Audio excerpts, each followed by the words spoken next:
Hi. It has been a minute. Uh, where to begin? This has been the question I've had for the last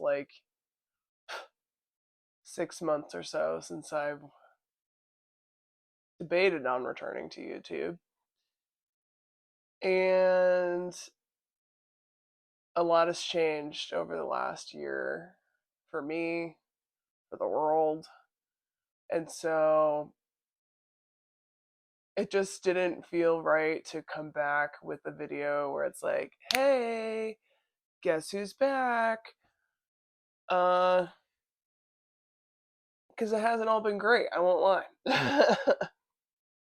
Even right now, I'm recovering from a cold, but I just still felt compelled to start this because it's a beautiful sunny day out, even though we just had the largest blizzard we've had in decades or something like that in the Northeast where I live. And we got like something like 2 feet of snow last night. It's beautiful sunshine out. So I'm feeling motivated. Also coming off of a cold where I did nothing but like sit on the couch for 3 days probably. Um, Finally motivated to take down my Christmas tree in February. So here we are.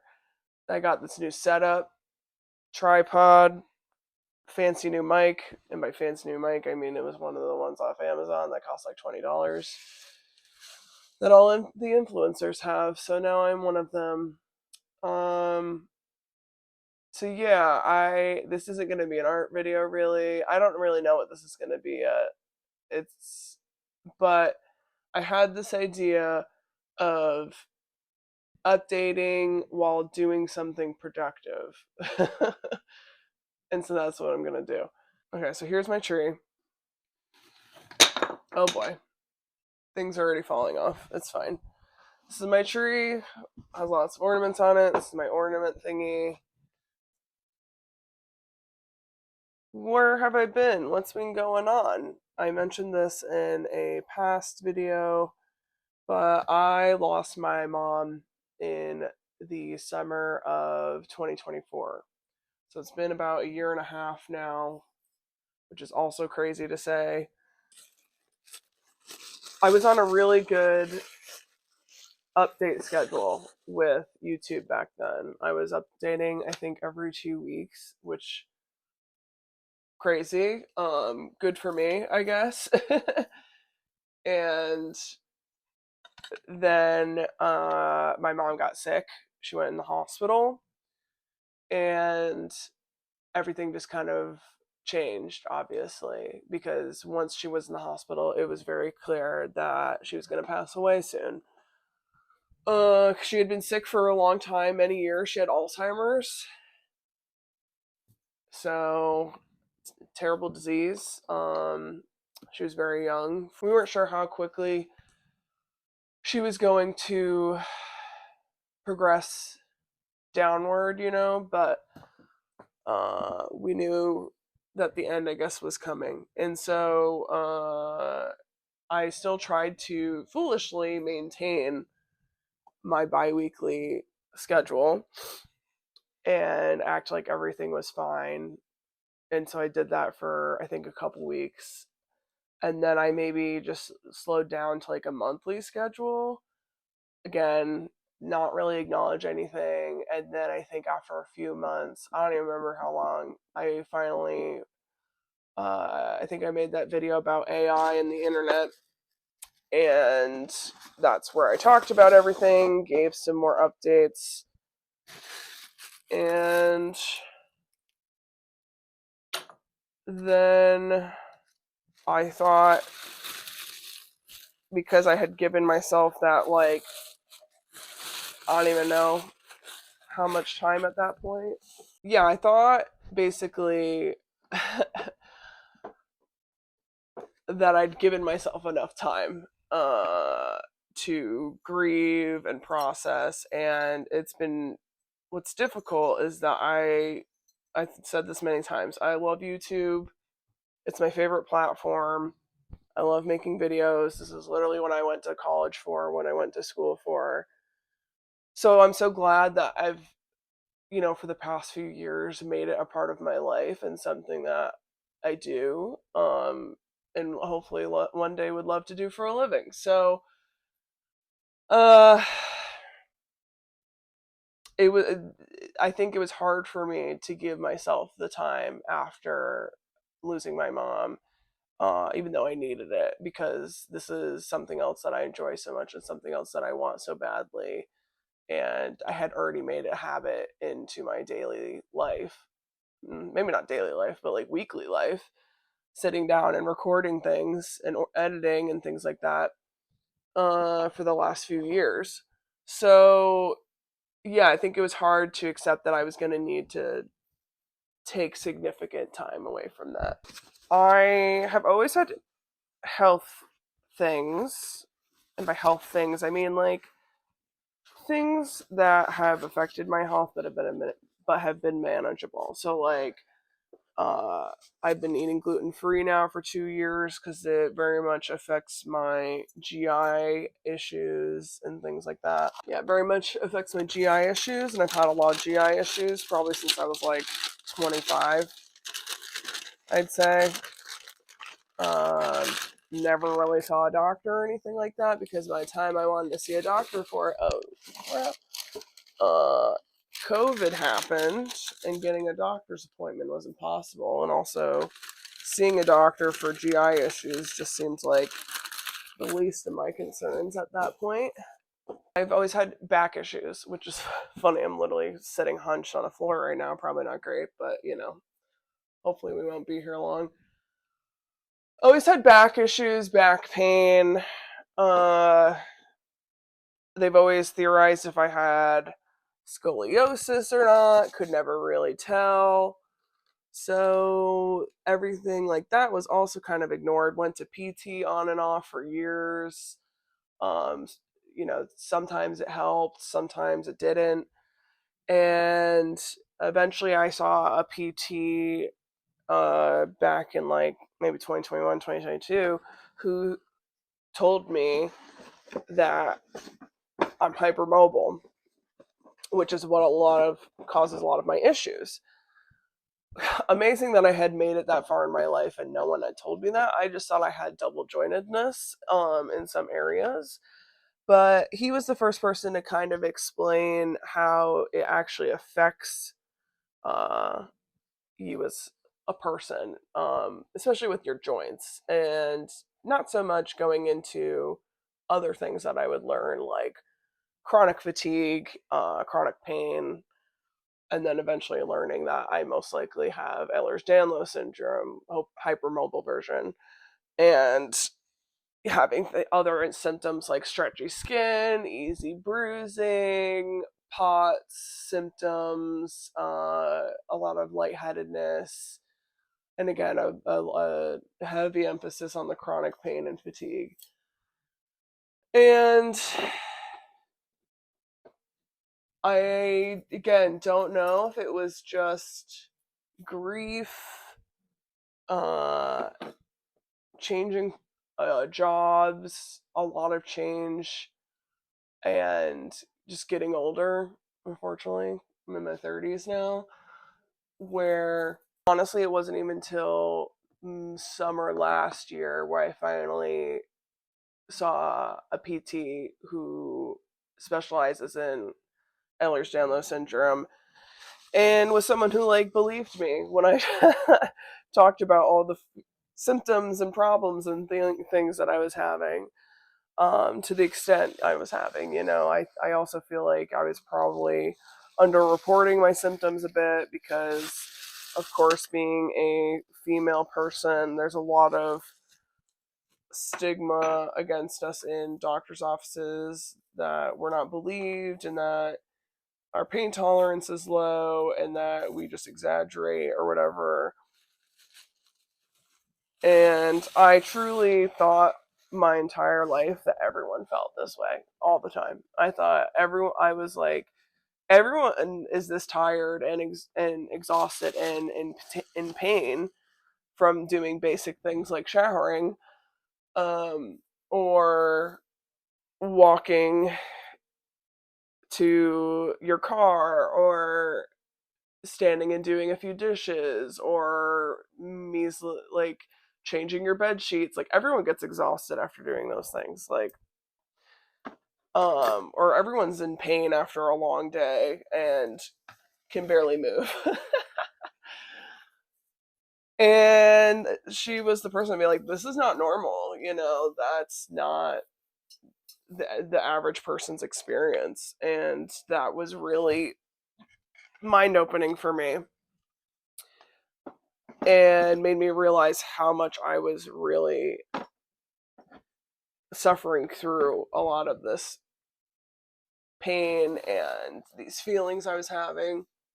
And of course, all that very much affects your mental health. My mental health was already not great because of losing my mom and changing jobs and feeling lost in multiple different ways. And also, I didn't mention, but questioning my sexuality on top of all of that.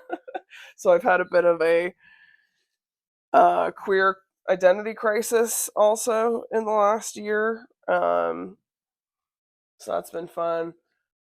If anyone has gone through one of those things, whether it's losing someone important to you, getting sick, or being in pain, having an injury, being chronically ill, or having an identity crisis, like questioning your sexuality, because like when you're queer and you're questioning your sexuality, oh my god, it's like that's all you can think about. That's like your full-time job.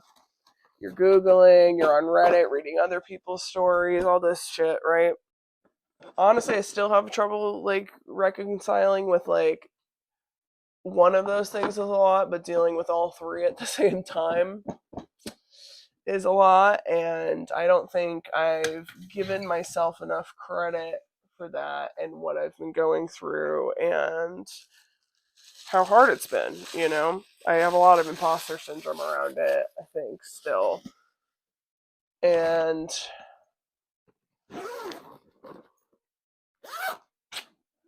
ornaments are done. Yay! See, look we're getting stuff done. It's like, this is what I knew. I was like, I just need to like sit down and feel like I'm chatting with a friend, and then I'll maybe get some stuff done. Basically, in summary, it's been a rough year. I did not start or end my last video, let's say, thinking, okay, I'm going to take a year off from YouTube. It kind of just happened, and it definitely happened out of necessity. I hate the feeling of like fake Christmas tree. I was like, I don't know, it just makes your hands feel weird.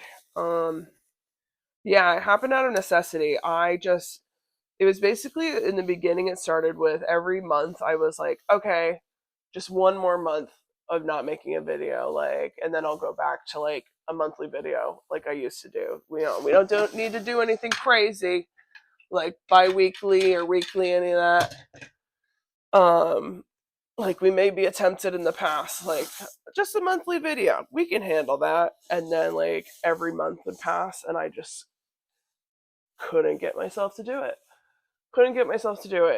Definitely the creativity took a backseat because I'm gonna be honest, like it was like survival mode. That's basically what I've been doing. And that's why, as you can see, things like my Christmas tree still being up in February, which maybe to some people isn't that bad. I mean, there was times where I couldn't even get myself out of bed. I couldn't shower. Like, it was truly survival mode. Like, and then feeding myself was like, if you can just like get a peanut butter and jelly in you right now, like that's a win. So I think that's another point to be made is on top of all that I was going through, I also was just trying my best to get through each day. a lot of my energy was being focused and put into doing a good job at work. Because I didn't want to lose my job, because I need health insurance to, take care of myself when I have a chronic illness, is yeah, all my time and energy went into doing a good job at work. And I care a lot about my job. I do, because I love what I do. All right, tree's done. Great, look at me. I definitely probably should sit in a real chair soon. But yeah, it's hard when all of your energy is going into just surviving in the basic terms of taking care of yourself, and then working, and so much of your time and energy going into work that you can't then do things like clean, as you can see. I got laundry here, I got boxes back here. You'll have no time for creative things, and I know I'm not telling any new story here. We all know this. Anyone who's struggled with full-time work and balancing creative pursuits alongside that. Hi everyone, it is voiceover Emily, because unfortunately I proceeded to talk for like another 5 minutes when I was recording that portion of the video, and the microphone that I was using died. I didn't realize, so it had no audio. So that's going to be a new thing I'm going to have to look out for now that I'm using these microphones. But basically, the point being that I know it's hard for a lot of people to balance work and creative pursuits, and I'm not, immune to that feeling at all. And there's other stuff that is going on in life that makes it even harder, like I was saying, chronic illness, losing someone, grieving, and like he also mentioned, questioning your sexuality or your gender. These are all big things, and they can be a lot on their own. So just remember, if you have a lot going on, to give yourself some grace. I know I say that in like every video, but it's so true. It's such a needed and important practice for every artist, every person in general. But if you need to pick survival over creativity right now, that is okay. You can always come back to art. Art is always there for you. Luckily, I had this footage of me sketching in a sketchbook from a couple weeks ago. Actually, it's probably more like a couple months ago at this point, because I thought I was just going to come back and do a sketchbook video and maybe talk about what's been going on, but it didn't feel right. I definitely feel like I needed to sit down and just get everything off my chest, talk openly about it, whether or not people have missed me, whether or not people care. It was definitely something I feel like I needed, and that's okay.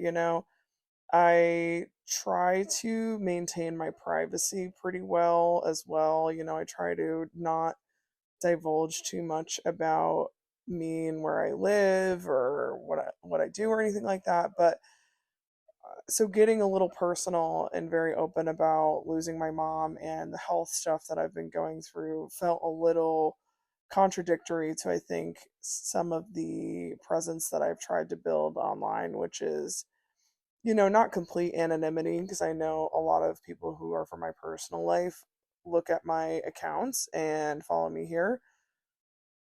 But yeah, regardless, it still just felt really important to tell everything, because I also believe in representation. So yeah, um, that's about it. Thank you so much for watching, and we'll see you in the next one, and we'll see how long it takes to get there. Maple, do you have anything to tell the audience? Do you have any explanation for where you've been for the last year? What have you been up to for the last year? Results are inconclusive.